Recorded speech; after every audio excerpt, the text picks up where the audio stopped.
Good morning, everyone. This is Linel Kabulang again. In Chapter 5, we identify the difference between aspirations, skills, and commitments. In this chapter, we will look again at leaders and how they communicate, but with a specific focus on some key aspects of communication where leaders need to show consistency. Our first two communication commitments begin with us, reflecting our attitude and values towards others and the spirit with which we interact with those around us. Communication is a key skill area for effective leaders. The ability to communicate well through a variety of mechanisms is part of the job.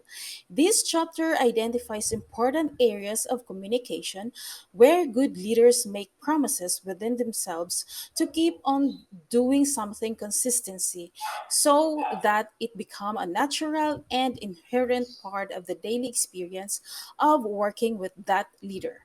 Our communication commitments are guided by our values and principles so that we continue to frame these commitments around that inner core of an ethical, principled moral compass. Commitment 1 relates to expressing gratitude and encouragement. Commitment 2 involves cultivating open, transparent communication and workplace culture. Commitment 3 builds on the second commitment through the development easy accessible communication systems. And commitment 4 relates to the important practice of active listening, consultation, and the day-to-day behavior of welcoming others' perspectives in large-scale ways and in one-to-one conversations. Our last commitment is specific to internal and external government stakeholders to whom we commit to be open and transparent through effective information sharing mechanism. Communication commitment number 1, expressing genuine gratitude and appreciation to colleagues and subordinates. Expressing gratitude and appreciation are part of valuing our team members. This demonstrates that we are not only appreciate them but want to encourage them as well.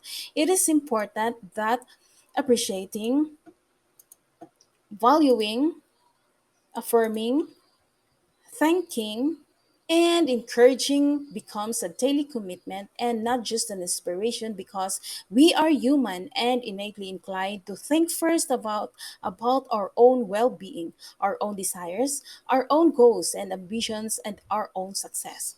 It is natural to pursue self interest. It is much harder to think first about the well being of the team and how others are doing around us. This is where it serves us to reflect deeply on what truly motivates us. Example message is companies dream of hiring employees like you. Thank you for all your hard work. Saying thank you builds trust and forms bonds between people. It's vital to show appreciation and gratitude for the people in your life. An attitude of gratitude and appreciation is more than just saying nice words to others at the appropriate moment. We are identifying something much deeper, something that connects to your and inner core. It is about rising above the temptation to be ego driven and self driving, to focus on what people around you truly need and on how you can be a source of ongoing support and encouragement to them.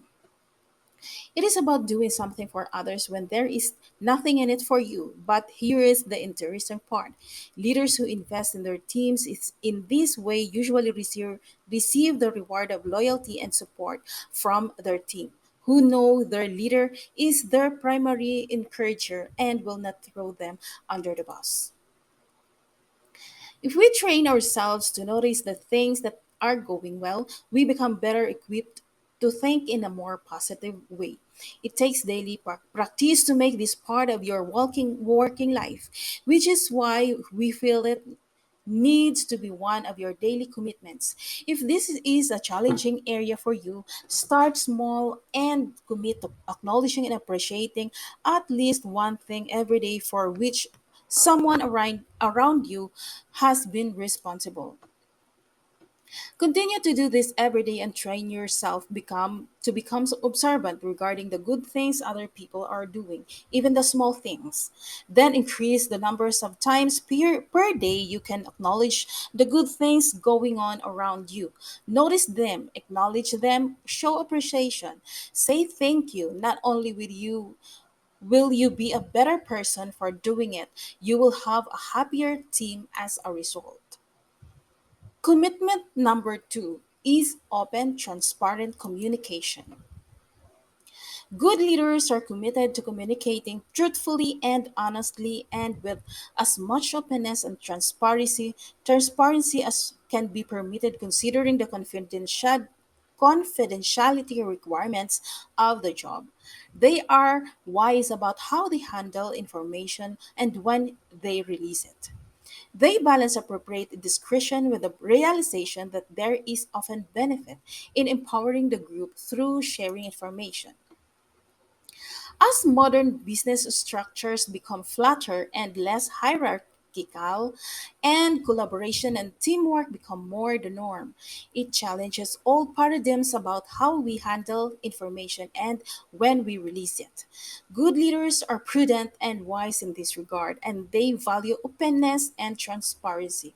This is especially important in government settings where there is the expectation of high accountability for how public resources are managed.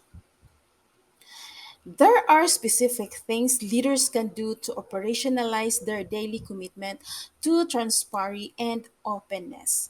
First things is to show that you care. Relationship building creates safety, understanding, appreciation, and reliability. When employees feel seen, heard, affirmed, and supported, they are more likely to be loyal and supportive of the leader. Caring creates trust, and trust creates loyalty. Loyalty is what makes good people stay and take good care of your business. Second thing is be vulnerable. Vulnerability demonstrates sincerity and builds credibility. It does require maturity and judgment on the part of the leader to assess what to share and how employees will interpret and share with others. Third, be firstly honest. Be more transparent, especially on how decisions are made. This helps reduce the sense that there are hidden agendas at play. If you do not have all the pieces in place or are waiting on more data to come in, just say so. Meaning leaders should be more transparent, especially on how decisions are made. This helps reduce the sense that there are hidden agendas at play. Next, hold the tough conversations.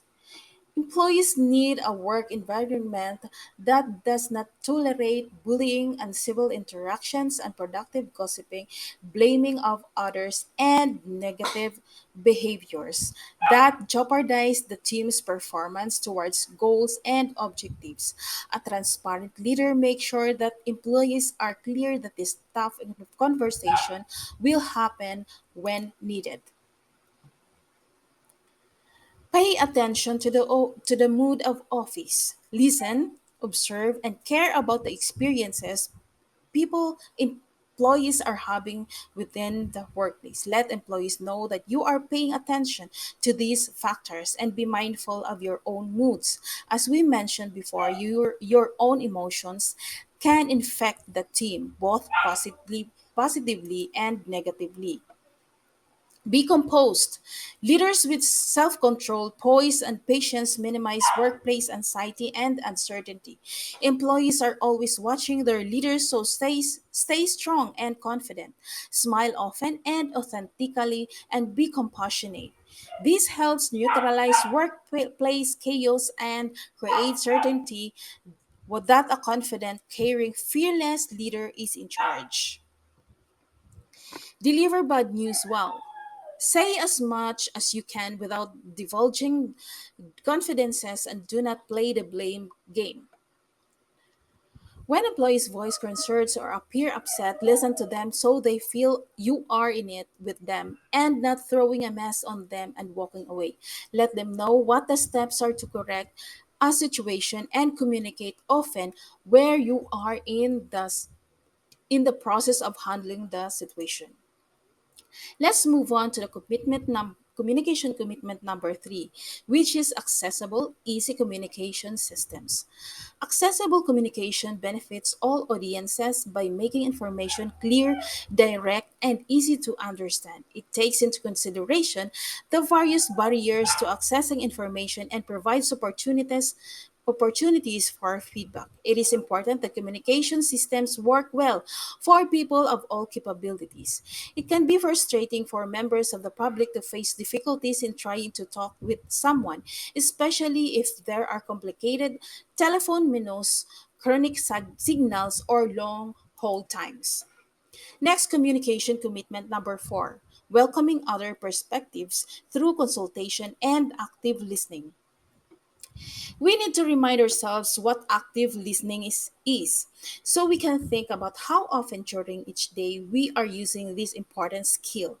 Good leaders commit themselves to active listening regularly and to consultation processes when decisions are made that will have an impact on the lives of others.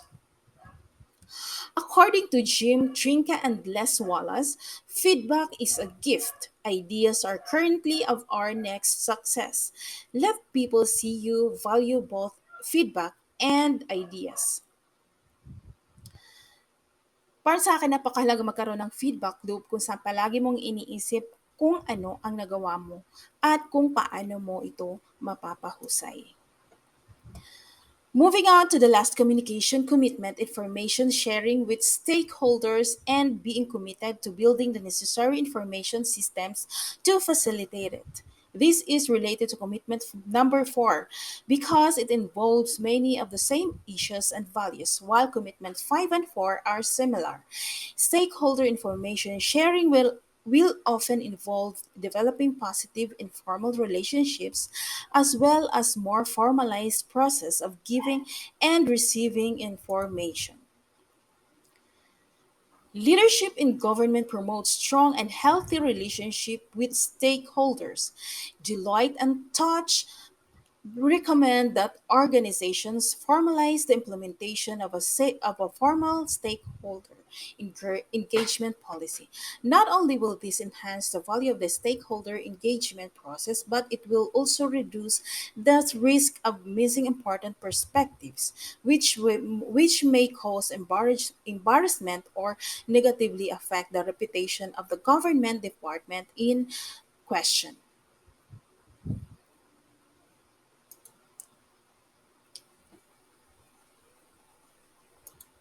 A commitment to be open and welcoming of others' perspective helps reduce the fortress mentality that often keep governments from engaging the public effectively. It is also helps reduce a sense of we know better than they do, which can keep government departments advancing policy that is not understood or supported at the community level. To sum up, communication commitments are embraced and practiced daily by good leaders, demonstrating their willingness to be open, transparent, and concerned about others. This expresses itself through caring behaviors such as active listening, encouraging, thanking, and praising others, inviting input, and building mechanisms and processes to ensure we are able to receive information from our stakeholders. Specifically, our communication commitments begin with the first daily practice of appreciating, acknowledging, and expressing gratitude to those around us and to those who work for us. This fosters a positive, encouraging work environment with more highly engaged employees.